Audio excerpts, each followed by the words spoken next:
Hello बच्चा लोग, क्या हाल चाल आप सबका। उम्मीद है बिल्कुल बढ़िया, शानदार और बेहतरीन ही होगा, जैसा कि आप लोग हमेशा होते ही हैं। मैं हूं आपका अप्लाइड मैथ्स कोच आशीष भाटिया और स्वागत करता हूं आप सबका पूरे दिल से हमारे कॉमर्स वाला बाय पीडब्ल्यू के चैनल पर। तो बच्चा लोग, आप लोग ट्रांजिशन ले रहे हैं क्लास 10 से क्लास 11 की ओर, और मैं आपको उस ट्रांजिशन में हेल्प करूंगा मेरे सब्जेक्ट अप्लाइड मैथमेटिक्स में। अब ये सब्जेक्ट थोड़ा सा न्यू है। न्यू इसलिए बिकॉज अभी 4 साल पहले ही सीबीएसई ने इसको इंट्रोड्यूस किया है। तो बहुत सारे बच्चों के मन में डाउट है कि सर ये अप्लाइड मैथ्स होता क्या है और किन कॉमर्स के स्टूडेंट्स को ये लेना चाहिए और इसमें हम लोग क्या क्या पढ़ेंगे। तो ये सारी की सारी बातें हम लोग इस वीडियो में कवर अप करेंगे और डिटेल में समझेंगे कि इस सब्जेक्ट के अंदर क्या चीज है और ये सब्जेक्ट आपको बीइंग अ कॉमर्स स्टूडेंट क्यों लेना चाहिए। अब सबसे पहले अगर मैं सब्जेक्ट की बात करूं तो अप्लाइड मैथमेटिक्स सिर्फ और सिर्फ कॉमर्स ओरिएंटेड बच्चों को उनके करियर में हेल्प करने के लिए बनाया गया है। साइंस का बच्चा ये वाला सब्जेक्ट नहीं ऑप्ट कर सकता। तो अगर आप ह्यूमैनिटीज या कॉमर्स, ह्यूमैनिटीज वाले भी आर्ट्स कम ही लेते हैं, बट जो कॉमर्स का बच्चा है उसके लिए स्पेशली ये सब्जेक्ट बनाया गया है। इस बात को ध्यान में रखते हुए कि कॉमर्स का बच्चा अगर 12th के बाद चाहे वो बैंकिंग के करियर में जाए, चाहे वो फाइनेंस के करियर में जाए, चाहे वो स्टैटिस्टिक्स के करियर में जाए, चाहे वो मैनेजमेंट के करियर में जाए, या जो सबसे कॉमन ऑप्शन रहता है बच्चों के पास कि सर हमें सीए करनी है, तो उसमें भी ये सब्जेक्ट डायरेक्टली, इनडायरेक्टली नहीं, बिल्कुल डायरेक्टली आपकी हेल्प करता है। क्योंकि इसमें जो टॉपिक्स आप पढ़ते हैं, जो चैप्टर्स आप पढ़ते हैं, वो इस तरह से डिजाइन किए गए हैं जो आपके कॉमर्स के करियर में हर जगह, ये नहीं कि कुछ जगह, हर जगह आपको काम आने वाले हैं। चाहे आप बीकॉम करें, वहां पर जो आप सब्जेक्ट पढ़ेंगे, अपने बीकॉम ऑनर्स या बीकॉम पास के अंदर आपको मैथ्स पढ़ना पड़ता है, तो वहां पर भी जो आप सब्जेक्ट पढ़ेंगे मैथमेटिक्स में, उसमें जो टॉपिक्स होंगे वो हमारे क्लास 11th एंड 12th के अप्लाइड मैथ्स के ही टॉपिक्स होंगे। आप अगर इको ऑनर्स करते हैं तो वहां पर भी ये आपको मिलेगा। आप अगर स्टैट्स ऑनर्स करते हो तो सेम टॉपिक आपको वहां मिलेंगे। अगर आप बीबीए करते हैं या बीएमएस के थ्रू अगर आप फाइनेंशियल सेक्टर के अंदर अपना कैरियर बनाना चाहते हैं, तो वहां पर भी आपको मैथ्स पढ़ना पड़ता है, बिजनेस मैथमेटिक्स के नाम से। तो वहां पर भी आपको अप्लाइड मैथ्स हेल्प करता है। तो बच्चा पूछता है सर इसके अंदर ऐसे क्या टॉपिक्स आते हैं कि जो हर जगह ये विद्यमान है, हर जगह प्रेजेंट है, और अगर प्रेजेंट है तो फिर हमें ये ऑप्ट क्यों नहीं करना चाहिए। तो बेटा देखो, जिन बच्चों को अगर मैथ्स की फील्ड में करियर बनाना है, जैसे सपोज करो वो जिन बच्चों को मैथ्स में टीचर बनना है या मैथ्स में आगे जाके कुछ और स्कॉलरशिप करनी है, ठीक है, या पीएचडी करनी है या कुछ और करियर बनाना है, या फिर कुछ कॉमर्स के बच्चों को एनडीए में भी जाना होता है, तो उनके लिए तो core maths is best. But अगर आपको सिर्फ कॉमर्स की फील्ड में ही करियर बनाना चाहते हो, सिर्फ कॉमर्स की फील्ड में ही रहना चाहते हो, B through banking, finance, management, ठीक है, स्टैटिस्टिक्स, इन सारी फील्ड के थ्रू, या सीए की जैसे मैं बात कर रहा हूं, तो आपके लिए अप्लाइड मैथ्स एक एडवांटेजियस ऑप्शन हो जाता है। बिकॉज यहां पर जो आप क्लास 11 12 में टॉपिक पढ़ेंगे वो डायरेक्टली आपको आगे भी मिलेंगे।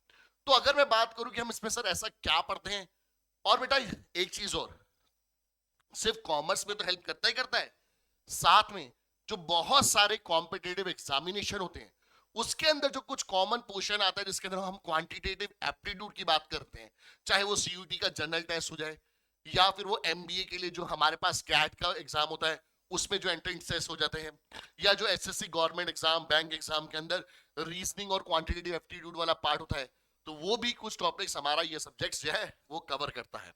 तो यानी कि आपको इसकी एडवांटेज समझ में आ रही है कि हमारे को ये सब्जेक्ट क्यों लेना चाहिए। अब मैं अगर टॉपिक्स की क्विकली बात करूं तो यहां पर आप सबसे पहले जो आपका पहला ही चैप्टर आता है जिसमें हम पढ़ते हैं numbers and quantification with numerical application.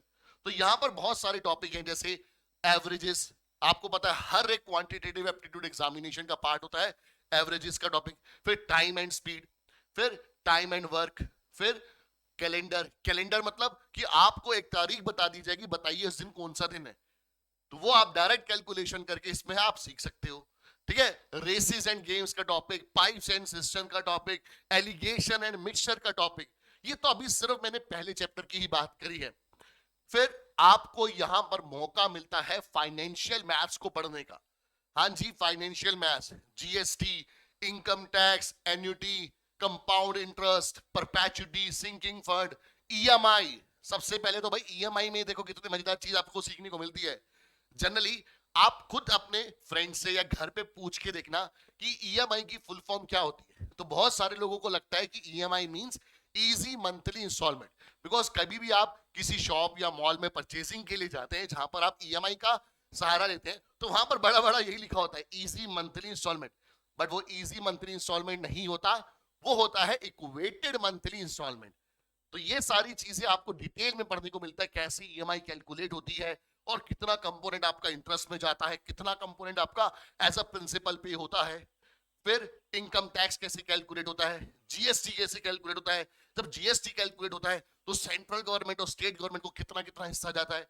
ये सारा फाइनेंशियल सेक्टर जो है वो आप इसमें पढ़ेंगे। फिर आप इकोनॉमिक्स में भी पढ़ेंगे ये चीज कि इंडेक्स नंबर्स क्या होते हैं। तो इंडेक्स नंबर से जितने भी आपके पास परसेंटेज चेंजेस आ रहे हैं, फॉर एग्जांपल इन्फ्लेशन, वो कैसे कैलकुलेट होता है। तो सारा आप समझ रहे हैं कि जो टॉपिक की हम बात कर रहे हैं ये आपके काम आएंगी आपके कॉमर्स के करियर में। बहुत सारी स्टैटिस्टिक्स की चीजें हैं जिनके बेसिस पर मार्केटिंग स्ट्रेटजीज डिसाइड होती है। फॉर एग्जांपल जैसे मैंने बोला कि भाई हम एक ऐसा प्रोडक्ट लेकर आना चाहते हैं जिससे जो बच्चों का एवरेज मार्क्स है ना वो बहुत इंक्रीज हो जाएगा। जो अभी एवरेज मार्क्स आ रहे बच्चों के उससे और बेटर हो जाएगा। बट वो जो मैं स्ट्रेटजी लेकर आना चाहता हूं या प्रोडक्ट लेकर आना चाहता हूं, क्या एक्चुअली वो कर पाएगा या नहीं। तो उसके लिए हमें क्या करना होता है, एक बहुत सारा जो लार्ज डेटा है, सपोज करो भाई हमारे कॉमर्स वाला पर हमारे पीडब्ल्यू पर लाखों बच्चे पढ़ रहे हैं। अब मैं हर एक लाखों बच्चों के मार्क्स का एनालिसिस तो नहीं कर पाऊंगा, तो मैं उसमें से एक सबसेट उठाऊंगा जिसको हम बोलते हैं सैंपल, और वहां से मैं उनकी मार्क्स के कलेक्शन को लेकर एनालिसिस करूंगा, टेस्टिंग करूंगा कि भाई ये जो मैं क्लेम कर रहा हूं या फिर जो मैं सोच रहा हूं कि इस प्रोडक्ट के आने से बच्चों के मार्क्स में बढ़ोतरी होगी, वो सही है या नहीं। तो वो भी टेस्टिंग विद प्रूफ आपको रिजल्ट देखने को मिलता है हमारे सब्जेक्ट में, और यही स्ट्रेटजीज बड़े बड़े मैनेजमेंट कंपनीज फॉलो करती हैं। थोड़ा सा एडवांस वर्जन हो जाता है वहां पर, बट बेसिक यही रहता है। तो यानी कि ये सब्जेक्ट ऐसा सब्जेक्ट है जो आपको आपके करियर में उड़ान दे देगा। और फिर लास्ट में आपको बोलना चाहूंगा, जैसे सीए की बात करते हैं हम लोग, तो सीए फाउंडेशन में आपको पता है कि एक पेपर 3 होता है जिसको हम बोलते हैं quantitative aptitude, logical reasoning and statistics. इसके ये तीनों टॉपिक्स आपके क्लास 11th एंड 12th के अप्लाइड मैथ्स के सिलेबस से बिल्कुल मैच करते हैं। बिल्कुल सारे के सारे टॉपिक्स आपको यहां पर देखने को मिल जाएंगे। तो दैट मींस अगर आपने इस सब्जेक्ट के साथ क्लास 11 एंड 12 में ढंग से पढ़ाई कर ली तो सीए फाउंडेशन का पेपर 3 आपका क्लियर ही क्लियर है, कोई टेंशन नहीं है।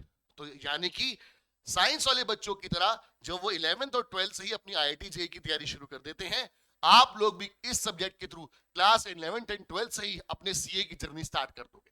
और जैसे ही आप लोग फिर क्लास 12th के बाद सीए का एग्जाम दोगे तो आप और ज्यादा प्रिपेयर्ड होगे और ज्यादा कॉन्फिडेंट होंगे। तो यानी कि ये सब्जेक्ट आपको हर तरीके से हेल्प करेगा।